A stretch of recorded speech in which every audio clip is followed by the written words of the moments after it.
السلام علیکم ورحمۃ اللہ وبرکاتہ۔ آپ سب کیسے ہیں؟ امید کرتی ہوں آپ سب خیریت سے ہوں گے۔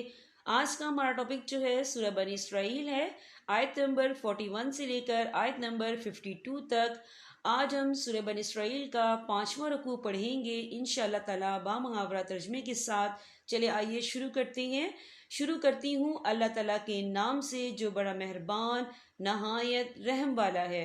ترجمہ: اور ہم نے اس قرآن میں طرح طرح سے وضاحتیں کی ہیں تاکہ لوگ ہوش میں آئیں، مگر یہ لوگ ہیں کہ ان کے بھٹکنے ہی میں اور اضافہ ہو رہا ہے۔ کہہ دو کہ اگر اللہ کے ساتھ اور بھی خدا ہوتے جیسے کہ یہ لوگ کہتے ہیں، وہ تو عرش والے حقیقی خدا پر چڑھائی کرنے کے لیے کوئی راستہ پیدا کر لیتے۔ حقیقت یہ ہے کہ جو باتیں یہ لوگ بناتے ہیں اس کی ذات ان سے بالکل پاک اور بہت بالا و برتر ہے۔ ساتوں آسمان اور زمین اور ان کی ساری مخلوقات ان کی پاکی بیان کرتی ہے، اور کوئی چیز ایسی نہیں ہے جو اس کی ہم کے ساتھ اس کی تسبیح نہ کر رہی ہو، لیکن تم لوگ ان کی تسبیح کو سمجھتے نہیں ہو۔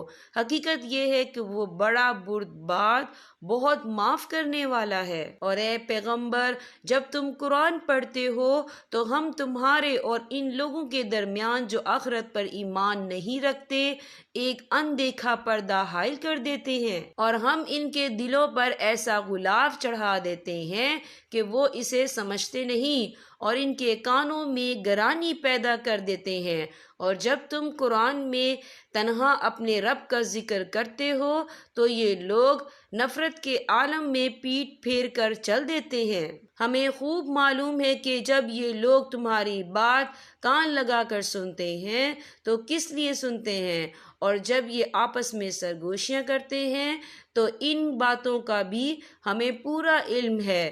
جب یہ ظالم اپنی بربادی کے مسلمانوں سے یوں کہتے ہیں کہ تم تو بس ایک ایسے آدمی کے پیچھے چل پڑے ہو جس پر جادو ہو گیا ہے، دیکھو تو صحیح آپ کے لیے کیا کیا مثالیں بیان کرتے ہیں، بس وہ بہک رہے ہیں، اب تو راہ پانا ان کے بس میں نہیں رہا۔ اور یہ کہتے ہیں کہ کیا جب ہمارا وجود ہڈیوں میں تبدیل ہو کر چورا چورا ہو جائے گا تو بھلا کیا اس وقت ہمیں نئے سرے سے پیدا کر کے اٹھایا جائے گا؟ کہہ دو کہ تم پتھر یا لوہا بھی بن جاؤ یا کوئی اور ایسی مخلوق بن جاؤ جس کے بارے میں تم دل میں سوچتے ہو کہ اس کا زندہ ہونا اور بھی مشکل ہے، پھر بھی تمہیں زندہ کر دیا جائے گا۔ اب وہ کہیں گے کہ کون ہمیں دوبارہ زندہ کرے گا؟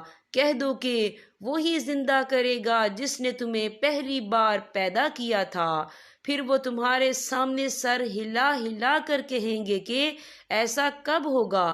کہہ دینا کہ کیا بعید ہے کہ وہ وقت قریب ہی آ گیا ہو جس دن وہ تمہیں بلائے گا تو تم اس کی ہم کرتے ہوئے اس کے حکم کی تعمیر کرو گے، اور یہ سمجھ رہے ہوگے کہ تم بس تھوڑی سی مدت دنیا میں رہے تھے۔ یہاں پر ہمارے سبق کا اختتام ہوتا ہے۔